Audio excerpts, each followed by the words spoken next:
Peuple congolais, je disais donc que le but du parti politique ainsi défini, c'est-à-dire les partis politiques idéologiques, était ou sont de conquérir par les voies démocratiques et le pouvoir politique en vue de l'application de leur idéologie politique du développement pour développer leur pays.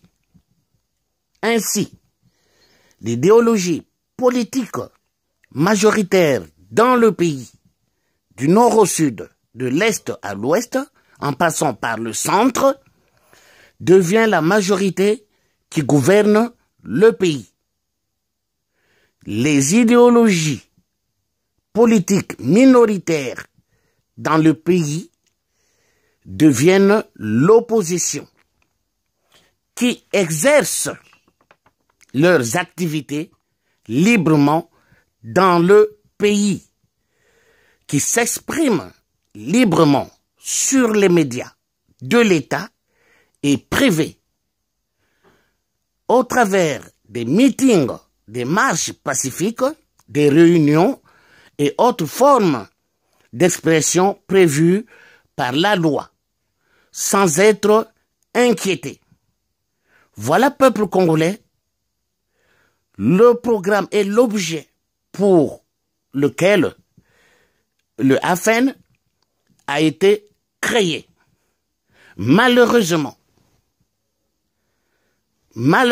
pour le peuple congolais et pour le Congo, un seul homme a fait le choix d'être le traître des intérêts du Congo et ceux de son peuple, en se proposant lui-même d'être le représentant local de l'oligarchie terroriste française, composée par les entreprises françaises comme Elf, devenue aujourd'hui Total, comme Bouygues, comme Bolloré, comme Areva et tant d'autres,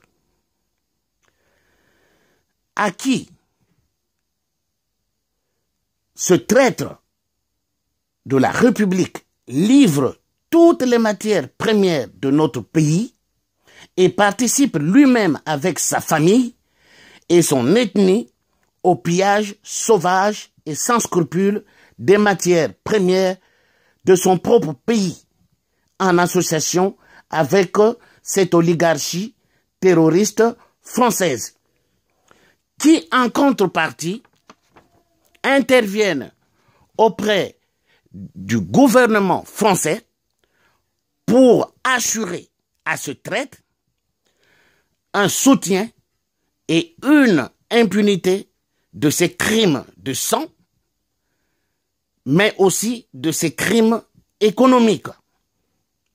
Voilà pourquoi Sassou Deni se comporte comme un caïd, gangster, terroriste, assassin et pillard infatigable au Congo-Brazzaville, qu'il considère comme un pays conquis par les armes, bien entendu, où tout lui appartient, à lui, à sa famille et à son ethnie, y compris les constitutions du Congo.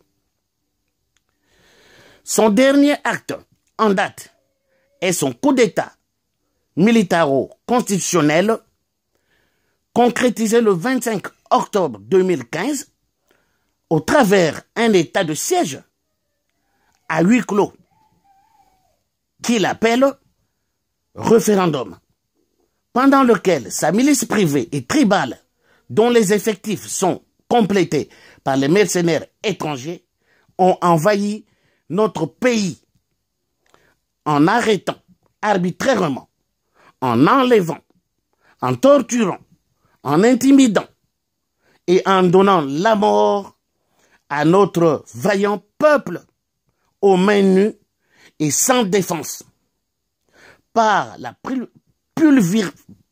pulvérisation des gaz toxiques et en tirant à balles réelles, portant les uniformes de notre armée nationale. Quelle parjure!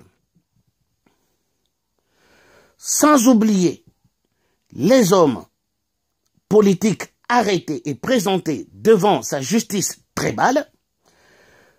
Certains sont assiégés en résidence surveillée et d'autres sont carrément interdits de bouger à l'intérieur du pays ou de voyager à l'extérieur du pays.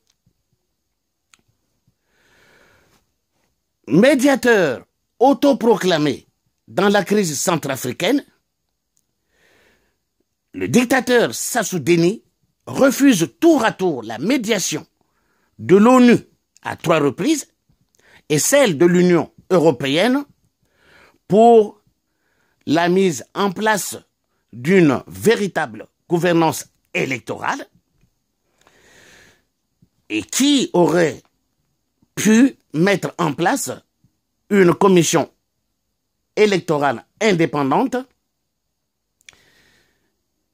qui va organiser des élections avant, pendant et après les opérations, j'allais dire, donc cette commission électorale indépendante qui allait organiser des opérations avant, pendant et après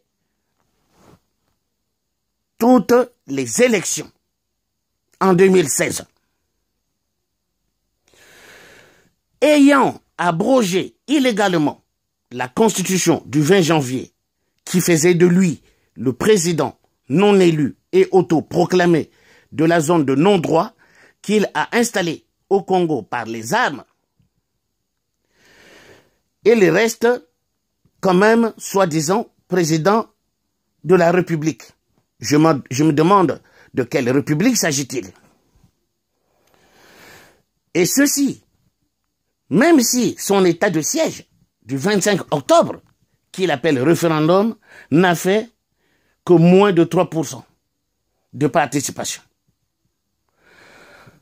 Devant le refus de la communauté internationale de pouvoir lui prêter de l'argent au nom du Congo, depuis le 6 novembre 2015, date à laquelle il a promulgué sa constitution et abrogé de facto la constitution du 20 janvier 2002, qui faisait donc de lui un président autoproclamé et non élu. Le voilà qui, ne pouvant pas supporter rester sans argent, annonce sans gêne ni honte le premier tour de l'élection présidentielle en mars 2016.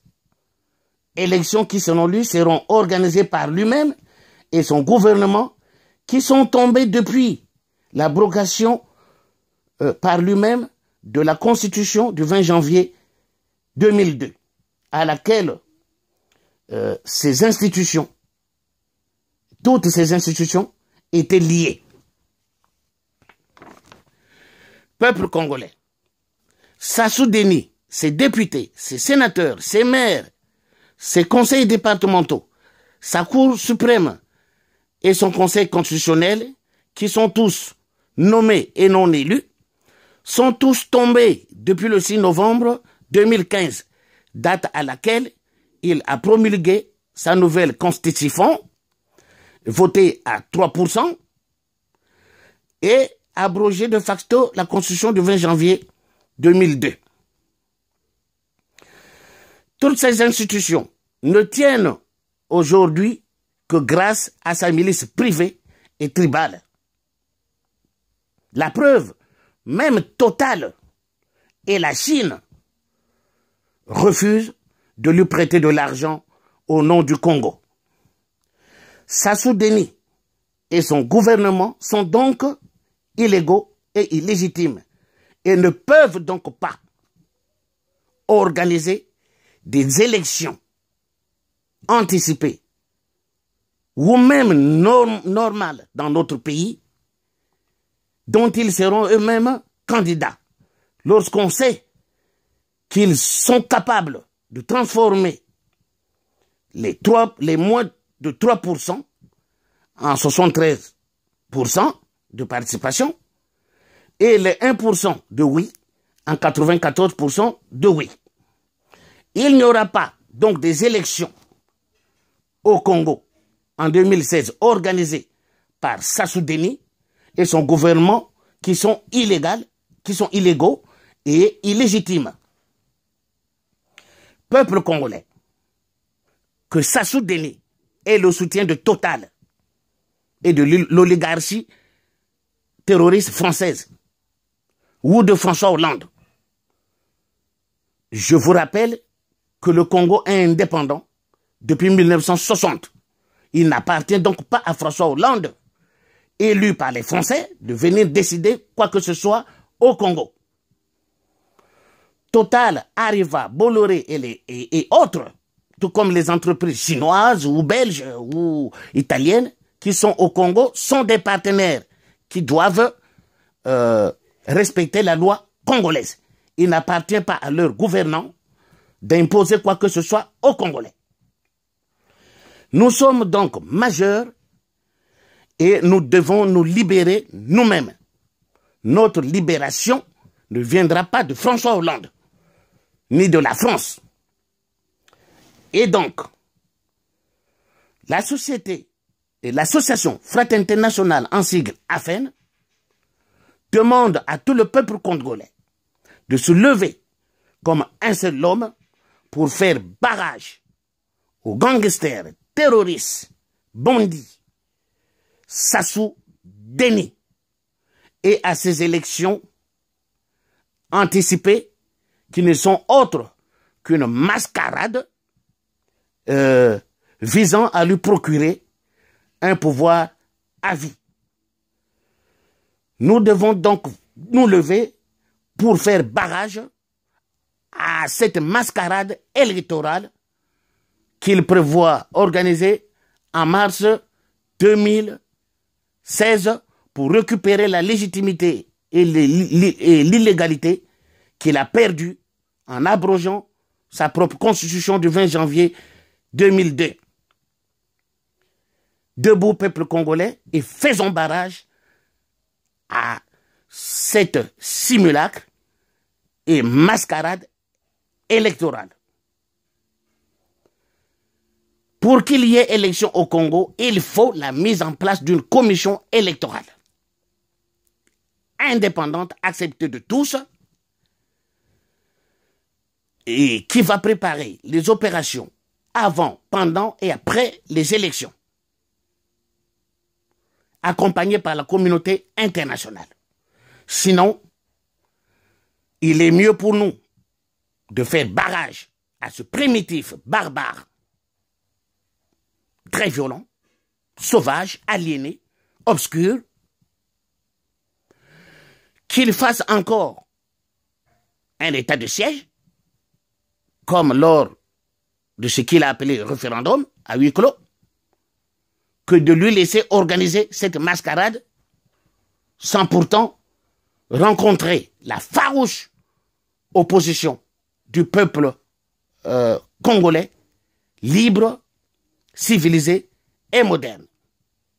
Vive la République, vive le Congo démocratique, vive l'état de droit au Congo en 2016. Je vous remercie.